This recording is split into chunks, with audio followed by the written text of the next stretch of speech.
Hello, hello, hello. Welcome to our Family Friday fun.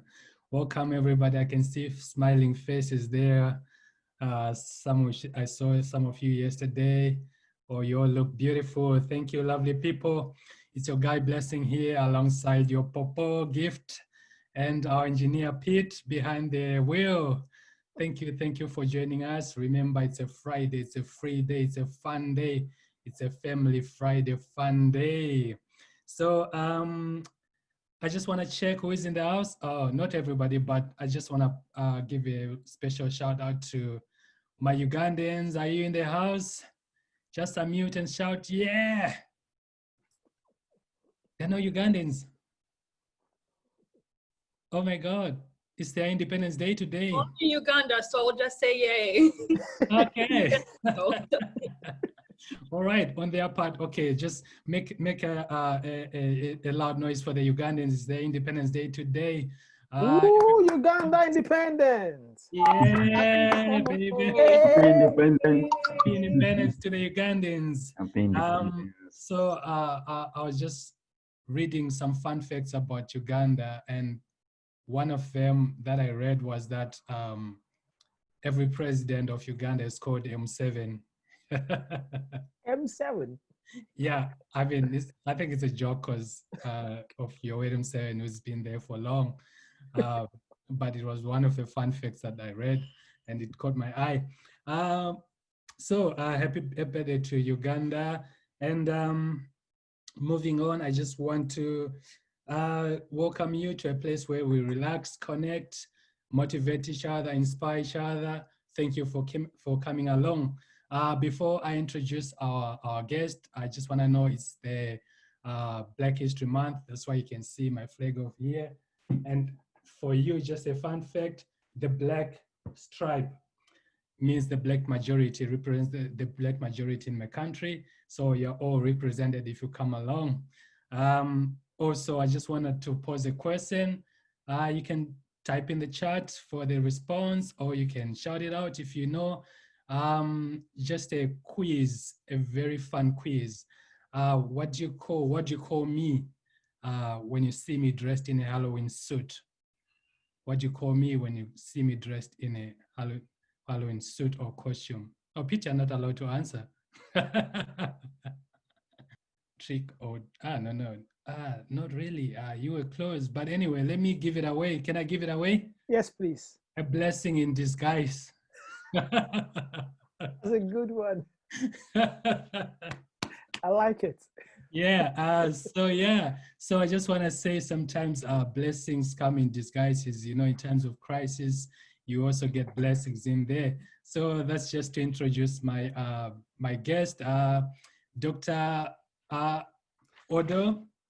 Akanimo Odon, and so he's going to be our guest today, talking about a very, very important topic, careers in like finding your careers, opportunities in times of crisis.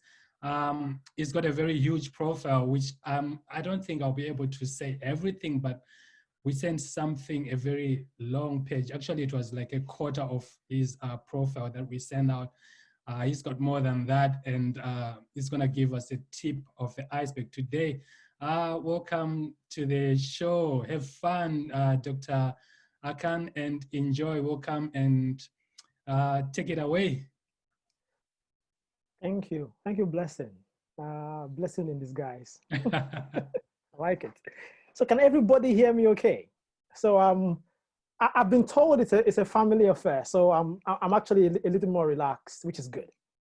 And when I was speaking with Pete about what we might talk about today, we finally agreed, let's speak about career success in the midst of crisis. So a bit about myself, my name is Akan, and like Blessing said, you probably have it on my profile. But in my job, I travel an awful lot. And interestingly, I actually only travel to Africa. I cover over 40 countries. And if you look at just above me, you'd see in a little frame there, right? Now, that frame is actually a frame I made at the end of last year. It's a frame of different currencies from different African countries. I made it into a frame. So the second frame actually is in a separate room. But for me, what happens is when I walk into my office and I see that, I have a sense that actually beyond the fact that there is so much negativity about Africa, the things you watch on TV, about this little girl, little boy, with kind of flies over them, the fact remains that there's opportunities in Africa. And when I hear crisis, I mean, I refuse to hear the word crisis. I refuse to believe in crisis. And I'm saying that from a point of positivity, but I will explain what I mean in more detail. The fact remains that when I sit down, so I remember some 7, 8 years ago, when I used to travel, I used to notice that the number of non-Africans in flight going into Africa used to be quite minimal. In the last 2, 3 years, the trend has changed dramatically. I actually remember a flight I flew from from Amsterdam into Nairobi, and over 90% of the passengers were going by the color of their skin, obviously, were not kind of white. Now what's important is when I ask non-Africans, my colleagues in the UK, I said, well, what do you think about Africa? I hear things like, well, Africa is where it's happening. It's the place to be. It's where there's so much money in Africa. Really? But when I flip it over and ask my African friends and brothers and sisters, and say, well, what do you think about Africa? I hear things like, oh my goodness, it's a useless place. Nothing works. The government does, nothing works. And so it's almost as if why folks are trying to leave the UK into Africa, Africans are leaving Africa and going overseas. So there's something that I believe the non-African has seen that Africans has not seen. And believe it or not, I have come to understand what it is. And if I told you what it is, it might surprise you, but it's true. The continent with the biggest problems is the continent with the biggest opportunities. Because opportunities are actually, when you're able to provide a solution to problems through creativity and innovation, you provide a space for yourself. It's about creating niches. And so it means therefore that when you wake up in the morning and your problems all around you, your first line of thought should be, is there potential for me to provide a solution in some sense to this particular problem or challenge and create opportunities? Now, COVID has hit everybody globally in ways we never imagined. In the UK, over 8 million jobs have been at risk. In Africa, McKinsey says that over 19 million jobs have been lost in formal sector, over 35 million jobs in informal sector. And it just continues. I mean, I've lost count in the last 2 months alone. How many people are calling me, I've lost my job. I've been giving talks to like school owners, schools are closed. It looks chaotic. I travel so much, you see. So, and for me, my job is based on traveling. So when COVID struck in February, I discovered I can't travel no more. I thought my career has come to an end. What will I do? But guess what happened? I've never had so much, if you like, positivity and so much impact without leaving my house that I've done in the last 4 months. Because of that crisis and that situation, I said, okay, well, maybe I can convert my physical training programs that I go and deliver, whether in Botswana or in Zambia, Lusaka, Zambia, or if I'm in Dar es Salaam, Tanzania, it doesn't matter. And I converted all those physical programs into online programs. And the impact has just blown me away. Literally, I'm fully subscribed till the end of the year. That's understanding the importance of problems and situations. And the fact is because folks who go into Africa and they're going to Africa continually, they go there because there are problems to resolve. And in creating solutions to those problems, you create opportunities and you create a niche for yourself. And for me, I believe the fact that you are studying in the UK, my goodness, that's a huge opportunity. But the point is, what will you do afterwards on the back of that opportunity? So I've been doing this for a long time. And some 10 years ago, I founded an NGO in the UK called Excellent Foundation. And every year we host the largest conference of African students in the UK. Last year we held a conference called TISCA in Lancaster. And I discovered that as time has progressed, it never used to be the case. But recently, when I speak to different friends, they tell me, well, when they finish their master's degree or their first degree in the UK and return back to their home country in Africa, for some reason, they find it difficult to get jobs. People are really struggling to get jobs. And so in my book, I cover it under the premise of the fact that, I've called it the 3E career routes. This is very important. Once you graduate, okay, there are fundamentally 3E routes, okay, for your career progression. It is either you are in employment, you're working for somebody, first E, or you're in entrepreneurship, setting up your own thing, second E. Or if you're like me, you like so much book or reading, you go into further education, the third E. And the trouble is this, many people, when they're studying in the UK, because trust me, in the US, a master's degree is 2 years. In many countries, master's degrees is 2 years. In the UK, it's 1 year. So it is quite a hectic program. And so in the midst of that hectic life frame, before you realize it, it's all over. You finish your master's, so your PhD is all over. Then the trouble is towards the end of the program, you begin to say, well, my goodness, I'm going back home now, so what do I do? Okay, well, if your focus had been on going to go and get a job, that means you are stuck in just 1E. But the issue is this, you return back home, you can't get that job. You're stuck back at home. Remember, if you struggle to provide accommodation for yourself, or even your tuition fees, or it was a struggle, whether you had it doesn't matter. And then all of a sudden you are stuck at home, no job. And then for the first time, you start considering setting up your own company. That's the second route, entrepreneurship route. And some folks will go, well, at the end of my master's, I don't have any job. Okay, but I have a master's degree. Maybe to stay longer in the UK, since I don't figure things out, maybe now I do a PhD. But you never really wanted to do a PhD. You know how many African PhD students I've met who are wondering, what am I doing here? Because they never decided to do it. The reason why they did a PhD in the first place is because it doesn't realize that it's 1 month to my master's ending. I have to go home, no work. What do I do? Okay, look for a PhD application. Why do you have to put yourself through extra 3 to 4 years of stress if you were never cut off for a PhD? It is because you've never considered those 3 E routes. Many people arrive in Nigeria or arrive in Ghana, arrive in Zimbabwe, and then they discover there's no work. So that employment part of it has been closed. And then for the first time, they think, okay, well, maybe I'll set up my own thing. But guess what? The trouble is, you had enough time in the UK to put yourself in a position of balance, where if one doesn't work out in some sense, you are prepared for the other. If the other doesn't work out, so basically understanding the 3 E dimensions of career routes, it places you in a position of balance. So that irrespective of what is thrown at you because of societal situations or conditions, you've got a bit of stability. So let me explain what I mean. Imagine you resumed or you went back after your studies to your country, okay? And say you want to begin your own company. Then you are remembering, wait a minute, I wish I had a partnership with a UK company to kind of work with me on a new product, on a new service. But you've had 1 full year of a master's, or maybe even 3-4 years of a PhD, and you've never considered a partnership. Guess what I discovered? UK rules, Pete, you can confirm this. UK rules restrict how many hours you can work.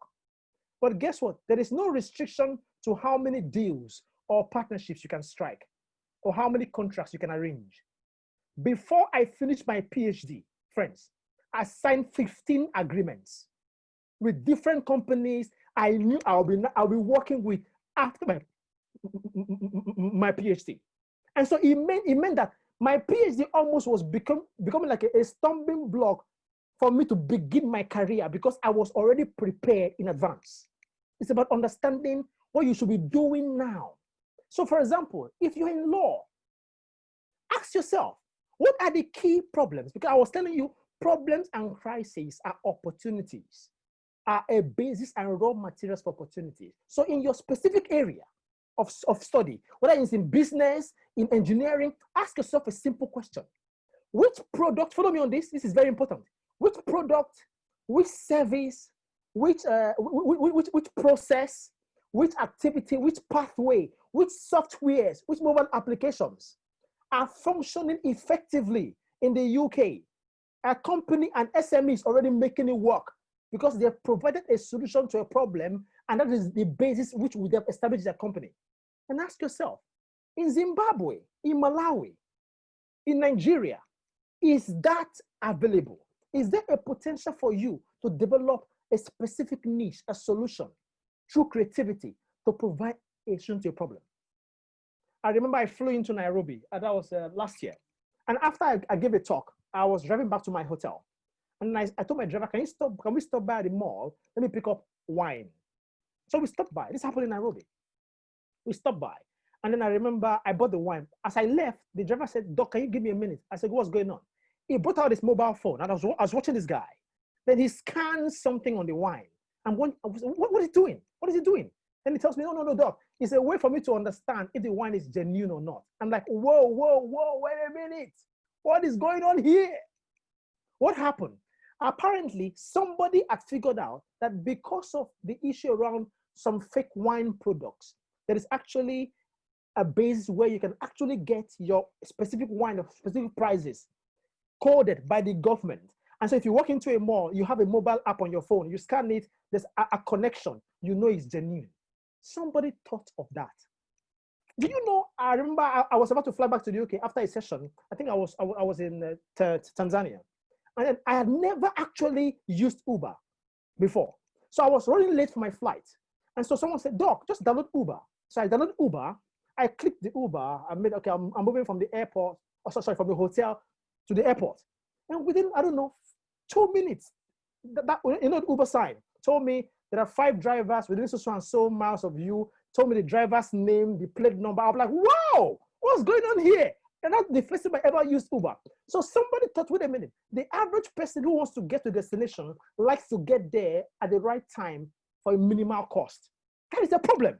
In every focus area, in every subject matter that you are studying in the UK, I can assure you there is a problem, a crisis, a challenge in Africa, in your country, that you're studying in the UK with so much money you've paid and the rubbish code. What am I mean, it must be tough. The cold, the winter is about to start.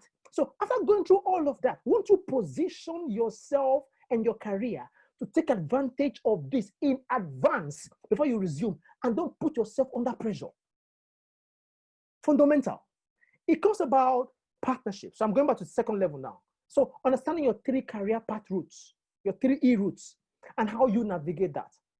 Do you know, through my simple advice, I know at least 20 persons who have gotten fully funded PhDs after their masters just because they knew what to do. Those are folks who were aware that they actually wanted to go into the 3rd E route of education. There are ways of doing that, but you can't be rushing into it 1 month to the end of your course and say, well, what do I do now? No, you have to prepare. It's about making yourself, differentiating yourself, and putting yourself in a position of advantage so it is easy for you to navigate. Let's talk about partnerships. I was told that in this room, are you following me, that there are many people from over 20 African countries. You know, the average thing I realized, this is very important, is the fact that when you have Africans who resume in the UK, the tendency is that you conglomerate and you become a lot more friends with folks from your own country. So if you're Nigerian, you go and flow with Nigerians only. If you are Ghanaians, you flow with Ghanaians only. Maybe once in a while you meet them in classroom. And I think that's a missed opportunity. Right now, I cover over 30 countries, but guess what? Most of the first contact to my ever going to these countries where I now function in my career, I travel all the time. Guess why I knew them? They were international students during my PhD. I literally, and it has to be intentional, because trust me, if you are say, I don't know, if you're from Namibia, you can never know Ghana than a Ghanaian. But you're in the same class, the same university with the Ghanaian. You only walk past him every day. You don't know, maybe he's the son of the president. How would you know? Have you ever asked him? I've had many cases, follow me, where somebody is doing a course in oil and gas. Follow me, oil and gas. And as a matter of fact, the person who is sat in class for 1 full year of a master's was the son of the CEO of a top oil and gas firm in Tanzania. He never knew, and he was doing oil and gas. Now, friends, let me tell you something very carefully. There are 3 categories of individuals who come for a master's degree or a first degree in the UK. If they're coming from Africa, 3 categories, and I'll explain them. First are the folks who got scholarship. Are you following me? That means they got somebody to pay for them. Category 1. For them to get scholarship, they must be smart. That's category 1. Second folks who come to the UK to study from Africa are folks who, they didn't get scholarship because they don't want scholarships. but their parents are super connected and loaded. That's the reason why, because it's expensive to study in the UK. Second category.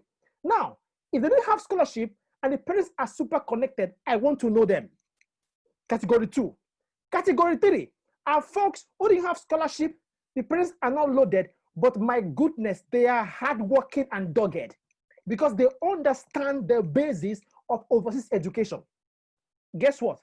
It means whichever category they are, the average student you see studying in the UK is somebody worth knowing. That's my point. On one level or the other. But you need to know that. You can't just walk past potential people who can make your career, and then you finish and you've just lost an incredible job just because you're only associating with your own friends. I'll give an example. If somebody calls right now and says, okay, well, doc, call any African country and I'll show you on my phone. Okay? If you call any African country, this is how intentional you have to get. Can anybody call any African country? I will show you practically what I mean. Anybody? Uganda. Uganda. Let's just do Uganda. I want to show you what I mean. Okay? Watch this. I don't know if you can see it in my phone. I'm so intentional about the importance of network because your network and your leg work is your net worth. So much so, I save the numbers of my phone starting by the name of the African country. You see Uganda. See that? Those are directors, CEOs, CEOs' children. I need to know them. These are directors, VCs, potential employees. My goodness, what am I doing studying for 1 full year with all that money and all this rubbish code, and I won't get myself sorted in advance? I haven't come to play. I like all the nice things, but if I wanted warmth, I remain in Africa. Why have I come here? Call another country. I'll show you what I mean. You can continue this till tomorrow. Call another country. Eritrea. Pardon? Ghana. Let's do Ghana. Fantastic. What do you see, guys? You see Ghana is the first name you see on the contact. You see Ghana. These are directors, CEOs, executives. Doesn't matter. It just goes on and on and on and on. You cannot afford to mess around. It's your career, it's your life. Now, look at the beauty of this. Everybody on this phone, they know me, they know what I do. They know what I want. So I wake up in the morning, and guess what happens? I get WhatsApp messages for people asking me, Doc, are you interested in this opportunity? So I get bombarded by opportunities. Last year, I did 27 countries. The year before last, I did 32 countries. Do you know, between January and February this year, before lockdown, I'd done 7 countries. But guess what? The folks in those countries who were the first point of contact were folks I met during my studies or my PhD. You have to be intentional. Nigeria, I'm Nigerian. Nigeria is 200 million people, but in the scheme of things, Nigeria is too small. Africa is over 1 billion, 55 countries. So my point is this, you have to expand your scope. Because guess what I discovered? No matter the problem I told you to recognize in your field area, there is always a problem. There is always a new software in your field that somebody has designed in the UK to solve UK problems that require some kind of adaptation or adoption relevant for your country. It's the time to begin discussion. And there are ways of doing this, but you have to be conscious of it.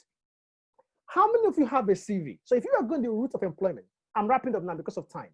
I can open up for questions. Like I told you, I normally do this over a 2-day training program, but everything has been captured in my book, that's Graduate Code, and also in my new online course, which I told you I developed during the COVID era. And it's one of the most comprehensive career online courses you would ever see. It's called the Careers Enhancement Program Online. So everything I've told you is very comprehensive with exactly what you should do one step at a time. You should be finishing your master's and you're saying, where's the flight? Because you are ready and prepared to go and cause trouble. Are you following me? You are ready to go and cause good trouble. Good trouble. To go and grab your career bulls by the horn. Because guess what? No matter the establishment, no matter the company or SME, the fundamental default positioning of a company is based on the provision of a solution to a problem. That's a fact. Doesn't matter. No matter how big or small, So in your niche area, what are you doing? Because guess what? Africa is so connected that the problem with education in Ghana is the same problem in Angola. Forget about the country of the language of communication. It's the same problem. So why would I restrict myself to one location when I can become an African? I remember some 7 years ago when I opened my LinkedIn profile, I put myself there as a Nigerian expert. After a period of time, I discovered the only engagements I was having was with Nigerians, which is nice. But guess what I did? I changed my nomenclature. You can follow me on LinkedIn, Dr. Akanimo Odon. I've called myself an African expert, but look at the beauty. Within a space of 2 weeks, when I changed my nomenclature, the engagement I was having was much, much larger from Zimbabwe. And I never knew anything about Zimbabwe. So what do you think I did? Now I had to learn about Zimbabwe. You can't call yourself an African expert when you don't know Africa. But it opened up the opportunities over so many years for me to know about different countries, establish contacts, because your network and your legwork is important for your net worth. You are in a position of authority, believe it or not, to have come and studied in the UK. If you are somebody who wants to go into entrepreneurship route and you're doing your master's, I will be scanning around for which SMEs in the UK have got similar interests with what my focus wants to be. My goodness, they should be your partners. You know why? Because these guys don't understand how to come to those countries than you. There's a potential for partnerships, for leverages. Why do I have to begin something from scratch when somebody has spent their resources putting it together? I think I will stop at this point and open it to questions. I have so many things to say, so many things I haven't covered, but I think it's just to kind of motivate you that actually you are in a position of authority, and if you know what you're doing, you should be loaded. Thank you very much. Oh, wow. Can we give a round of applause to the doctor? Wow, thank you. Thank you so much. It's time to look for problems, folks. Yeah. Any questions? Any questions for Dr. Akanimo Odon? While we're waiting for our first question, Blessing, I just think one of the things I really appreciate that Akan said is that so many of like kind of the most important connections that you might have for the future are right under your nose. They're the people that are around you. Absolutely. And actually we have what we call Africa Week at the university, which is the last week in October. Which is a whole program of events. One of them is explicitly called a networking event, but really whatever they are, seminars, lectures, panel discussions, they're all networking events. They're all a chance for you to get to know people. So I'm just popping the link on there for you. All right, there's a link from Pete. Don't forget our Africa Week, which is coming. So if there are any questions for Dr. Akanimo Odon, feel free to either type in the chat or unmute and speak. Can I ask my question, please? Yes, please. Okay. Thank you so much, Dr. Akanimo. My name is Ayantola from Nigeria. Well, that was a quite upbeat and energetic presentation. So basically, I mean, my question is quite personal. Just thinking around the rationale of doing a PhD when you actually have some of these multi-potentials in you. And I think one of the biggest dilemmas we face, especially when you're doing your master's and rounding off, is thinking about, especially if you've got some industry experience and now, you're taking a master's, trying to solidify the research aspect of it. And then I was having this conversation with my friend some days ago. And the question was that, like, do you really need a PhD, especially if you want to be a policymaker, want to go into, maybe practical research, not essentially like being a faculty member and this kind of stuff. So if I would ask you straight up, what do a PhD? That kind of questions I would really want to know, because most times you get into the PhD and you've been like 2 years down the line and you're actually regretting taking the PhD, Trust me, friend, I've met many people, many Africans who don't want to do the PhD. Go on, sorry, I interrupted. So I see people like recently I was even thinking about, doing a PhD around political science. And then, some of the reviews I found online, especially on Quora, is that you would regret it. In fact, a guy said, I dropped after 3 years. I dropped after 2 years. These are especially in US school. So the point is that, I mean, for me, I want to, maybe be a policy analyst, stand at the intersection of practice and research. Usually a PhD is required for this kind of things. Even though you don't end up in the university, you might end up in, some research or analysis firm. Looking at your traction, like, would you say it's been worth it doing a PhD, one? And then why did you decide to do a PhD? Obviously, because you had all these potentials whilst still on your master's. So, I mean, I think I'm at that juncture now personally. So I would like to. Good question. I answered that. I was still very well. So my book is almost a book of regrets. So nobody else goes through it. I didn't do my PhD because I wanted to, because I was in a position where I was on full scholarship for my master's, and literally 3 weeks to the master's finish, and I go, what do I do now? Oh my goodness, the scholarship has come to an end. I don't want to leave yet. I'm confused. I've not even planned at all. So I now started looking for PhD opportunities. And as it so happened, I got a PhD opportunity in Lancaster. I was doing my master's in Wales, where I got the PhD. But in hindsight, I'll tell you what happened. I don't regret I took a PhD, because I took a PhD off the cuff because I hadn't planned. But what I do regret is I shouldn't have done a PhD in the area I did. That's the difference. Because if I'd known and planned, it would have been easier. I just saw any PhD opportunity that came, I just took it. But the point is this, my PhD was in environmental management. Friends, right now, I hardly do anything environmental. Isn't that, I mean, and this is very important. So which is one of the areas I haven't covered in the talk, which I want to explain very quickly. The question is this, what makes you happy you really want to do? I will explain what I mean.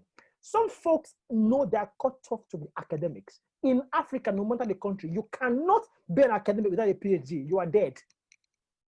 That one is non-negotiable. So that means those folks know they like the idea of teaching and students. You can tell what makes you happy. And so that one, they can plan towards getting a PhD. But for other folks who want to go into business or consulting, now, but you have to be planned for that. A PhD in Africa is always a good deal. I mean, I got my PhD at 26. So you can imagine flying into some countries to go and train. And they're wondering, is that the professor we're expecting to come and teach us in? Look, it's a small boy. That happened a lot. So for me, there was some kind of a profiling leverage to my having a PhD. But I guess the point is the fact that because I hadn't planned, I should have done my PhD in social sciences, because I'm by design and my love, I'm a social scientist. I love people. I had no business doing a PhD that involved me studying the effect of pesticides on earthworms. Brother, what am I doing there? Does that answer your question? So that kind of leads me to the point of saying that now everybody listening to me, there's something you all have in common. You might be doing, for example, in your case, you're doing a particular course in a particular area. But if I asked you, what is your hobby and your interest? The chances are you would always have something different. So for example, my PhD was environmental management, but I've always known I love writing since I was in university, my first degree. That is the beauty of the UK environment. So what did I do during my PhD? I joined writing clubs. So even though I was doing my PhD in environmental management, I spent extra time developing my skill set and knowledge in an area of my interest. So it means that if you can do that when you graduate, you don't get a job in biology, but you love fashion design. Some women do, and I've met many of them. The UK environment opens an opportunity that while you're doing a master's degree or a first degree in biology, but you love fashion design, you can equally develop that as well. It comes down to how do you manage your time. Look for fashion design classes, short courses, and most of these are free. It's about positioning and understanding. I mean, I make a lot of money from writing a book. Imagine if my PhD was in writing and English. I think Penina wants to ask a question. So, okay, great. Yeah, so I'm really, thank you for the wonderful lecture. I mean, I was connecting and I was reflecting as well. I'm curious about, when you do a lot of like humanity work or good work and you don't really, get paid for them, something like that. And in that point of like crisis where you don't know, how that can pay you or something. So how do you, build a sort of like intersection between that doing good work and also making money? So That's a the very good intersection question. between profit and doing good work is something That's that That's a very, very good question. So Yeah. I cover this, and I'll say I'll cover it so you understand my point. But to go into the nitty gritty of this is quite an extensive explanation. So I won't go extensive because you need to understand what I've called the understanding your ROA, the ROA factor. And I'll explain what I mean. So everybody, every human, okay, there are fundamental things that makes you who you are. By design, you discover that what you love doing that is almost charitable to you, if you find out, the chances are you never learned or studied it. Okay? So like me, like writing is what I love doing. Okay? But the difference is the more you learn something, the better you get at it, no matter who you are, no matter what you do. That's the first thing. Now, many people do a job they only do because they are paid, but they won't do it unless they are paid. Okay? Other folks do a job, but the real problem is this. While you are doing something you do only because you're paid, what would remove career frustration, and this is very true across board, is your capacity to do something else you love and will do even if you're not paid. They has to go hand in hand because one brings you happiness, one brings you cash. But guess the beauty of the combination. It is when you do a job you will do even if you're not paid, and then you get paid for it. Oh boy, you are in heaven. It's like me now. I would write for Africa and speak for Nigeria. Don't pay me. But now I get paid serious money just to talk. There's no other job better than, so is that connection. Most time people lose the connection when they focus on just that specific job that they will only do because they're paid. The trouble is, develop that other one alongside that thing you call your hobby or your interest in your CV. Okay. The reason is this: as you develop them, it will come to the point where they would meet. That is where you have ultimate career satisfaction. That one is a fact. That's the difference. So don't let one go for the other. That's my point. All right. Thank you so much. One more question, one last question to the highly favored. Who has one last question before we go on to the next segment? I'll just ask mine. Thank you for the talk. That was really wonderful. My question is like, you did put an emphasis on networking, which was amazing. With our COVID happening, we won't be able to meet a lot of people face to face. I think like going forward, we're going to use a lot of like LinkedIn. What is your advice on like your first message? Sometimes for me, it's really awkward to send a message to stranger, but I really want to connect with them. Okay. What's your advice on this? Okay, that's a really good question. And so I'll explain something. There is something that is a fundamental mistake. So like I was telling you, it's quite comprehensive to go into the 3 golden characteristics of a super networker. I cover it in my book.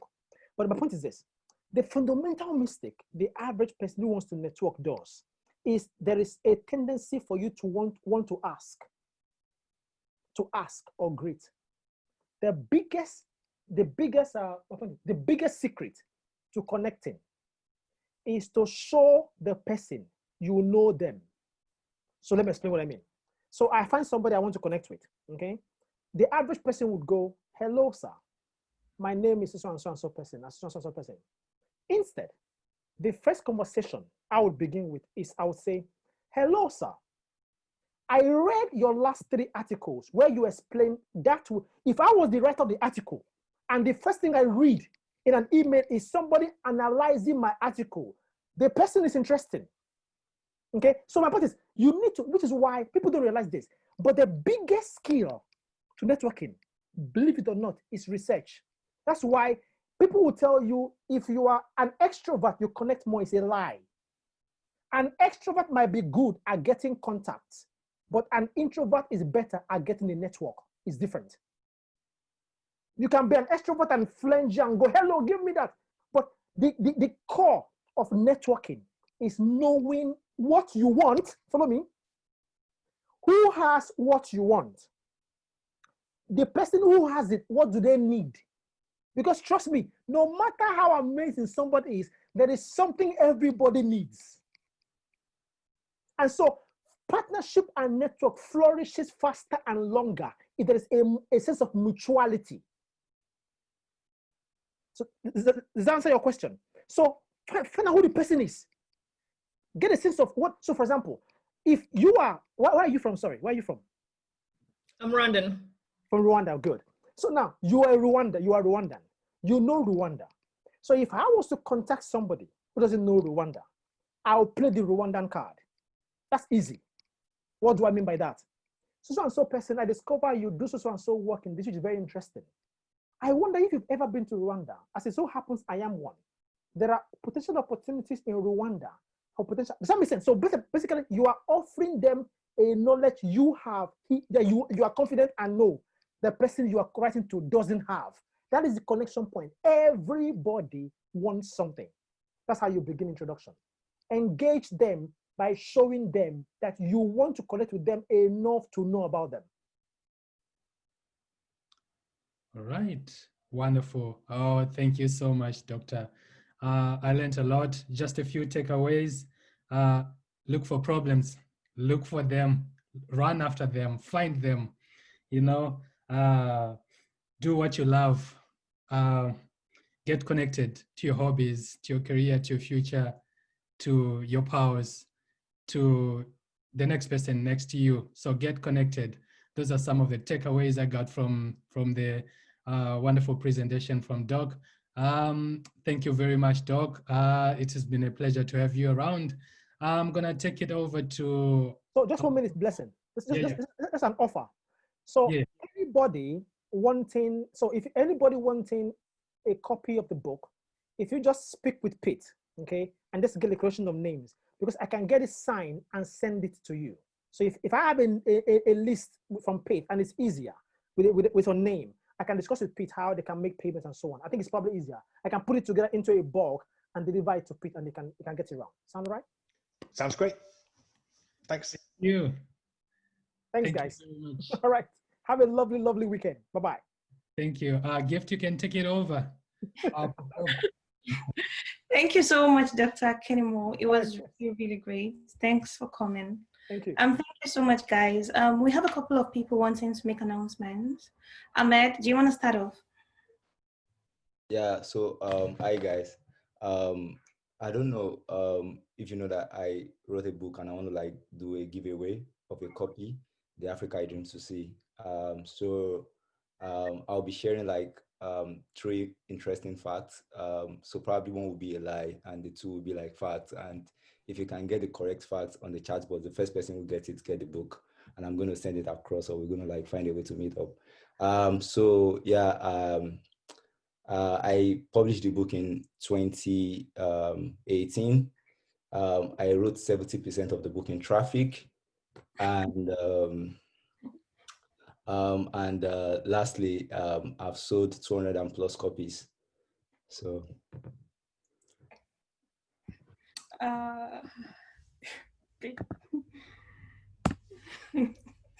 Oh, the first one is a lie. I think that person got it right. I published it in 2019. So I said that to Kennedy. Ovak Avoka. So you get the copy of my book, The Africa I Dream to See. So yeah, I'm excited. I did say that too. I said the first one is a lie, so I'm getting an extra copy. Yeah. We didn't hear you. I equally said I equally wrote something down about it. It was in 2018.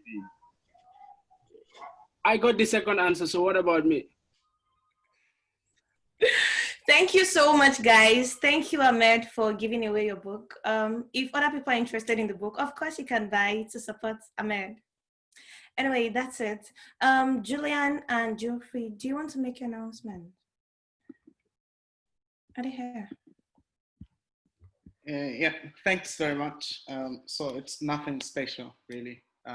So last week in the meeting, I spoke about that there is a scholar-led podcast called the Casa Podcast, and we had released a couple of episodes. And so today we released episode 8 and the last one, which of season 1, which featured Omar and Daniel. It was kind of like, it was a very interesting discussion about Monument first. So for example, Daniel was talking about his first experience of going to see the royal family and how that kind of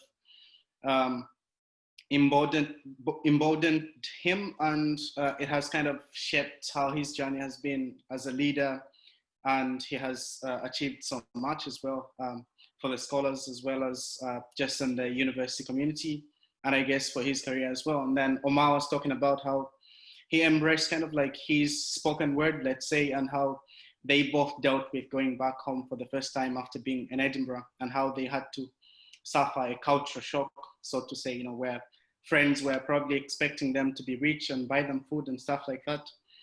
So it was a lot of jokes, really inspiring, but also kind of something that you would like to listen to on a Friday night. So if you can find time to do that, that would be great. But also, we would really appreciate some feedback after you listen to it, because it was the debut season and we'd like to do some more in the future. So it would be nice if you guys can have a listen to it and share some feedback. So Pete, thanks. He has posted a link in the chat. I think that's all I had to say. Thank you so much for that, Geoffrey. I look forward to listening to it personally. The third announcement we have is from Cecilia. I'm not sure if she's here. Cecilia, are you here?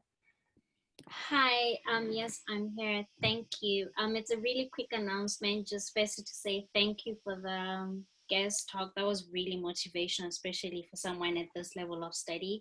The announcement is basically for a group slash soon-to-be society that is called Edinburgh Students for Ashinaga. So Ashinaga is an NGO whose headquarters are in Japan, but they have like a program in Africa. It's called the Ashinaga Africa Initiative.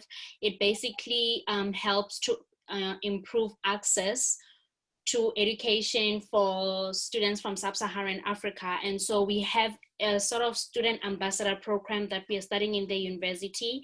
And the program is going to try and register as a society, because we'll be aiming to basically advocate for and raise awareness about access to education for everyone in order to contribute to the development of sub-Saharan Africa. So we'll be basically spending the whole time at university organizing events around these topics, as well as sometimes organizing fundraising events to help the initiative in Africa to help contribute to more students getting access to education. So if this is a cause that you're really interested in, we would like to invite you to sign up a sheet that Vivian had sent a link to in the MasterCard group on WhatsApp.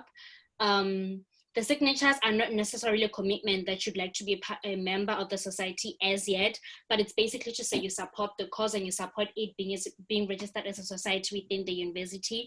But more so, please follow us on Facebook and Instagram. If you just search Edinburgh Students for Ashinaga, we'd be very grateful, because we're trying to get communication going and conversations about sub-Saharan students getting access to education as they should be. Thank you for the time. Thank you so much, Cecilia. Yeah, that's the last announcements we have. Just as a reminder, if you have any announcements, if you want to make any announcements on this Family Friday, try to reach out to Blessing or myself during the week, and we will be sure to call you. Pete, do you have any last announcements before we say goodbye? No, just say thanks very much for being our wonderful hosts. Thanks, guys.